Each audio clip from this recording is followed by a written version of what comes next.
আসসালামু আলাইকুম। ছেলেদের ক্ষেত্রে নিয়ে কয়েকটা দুঃখের এবং কষ্টের কথা শেয়ার করব, এতে করে একটু মানসিক শান্তি পাবেন। তাহলে আসেন শুরু করি। 1 নম্বর, ছেলেরা খুব সহজে কান্না করে না, যদি না কষ্টটা পাহাড় সমান হয়। 2 নম্বর, ছেলেরা কখনো একজনকে নিয়ে চিন্তা করে না, কারণ তাদের মাথায় থাকে চেতনারে কষ্ট, মা, বোন, স্ত্রী এবং কন্যা। 3 নম্বর, ছেলেদের মন খারাপ বলতে কিছু নেই, কারণ তাদের থাকে অভাব হয় টাকা, নয়তো ভালোবাসার অভাব। 4 নম্বর, হাজার কষ্টের মাঝেও ছেলেরা দায়িত্ব নিতে জানে, কারণ এটা তাদের বৈশিষ্ট্য। 5 নম্বর, বেশিরভাগ ছেলেরাই সংসারের সবার কথা ভাবে, কারণ সবাইকে ভালো রাখতে চায় এবং চেষ্টা করে। 6 নম্বর,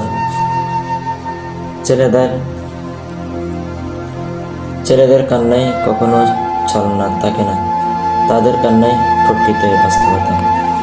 হ্যাঁ, এটাই ছেলেদের কষ্ট।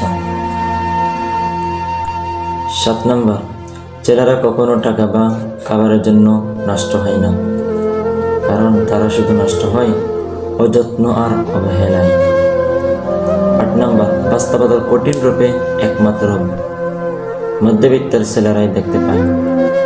9 নম্বর, ছেলেদের ভালোবাসার কোনো অভিনয় থাকে না, কারণ যাকে ভালোবাসে মন থেকে তাকে পেতে চায়। হ্যাঁ, এটাই ছেলেদের বাস্তবতা। 10 নম্বর, প্রেমের জন্য ছেলেরাই সবচেয়ে বড় নির্দেশন গুলো রেখে নিয়েছে। 11 নম্বর, পরিবারকে ভালো রাখতে ছেলেরাই সব কঠিন কামাইকেই বরণ করে নেই, কারণ ছেলেদের দুঃখের কষ্টের জন্য। ছেলেরাই নিজেকে রাজি রেখে পরিবারকে বাঁচিয়ে রাখতে চায়। ছেলেরা কখনোই নিজের কথা ভাবে না, কারণ তারা ভাবে সংসারের কথা, মা, বোন, ভাই বোনদের কথা এবং দেশবাসীর কথা। কথাগুলো ভালো লাগলে শেয়ার করবেন এবং লাইক কমেন্ট করবেন।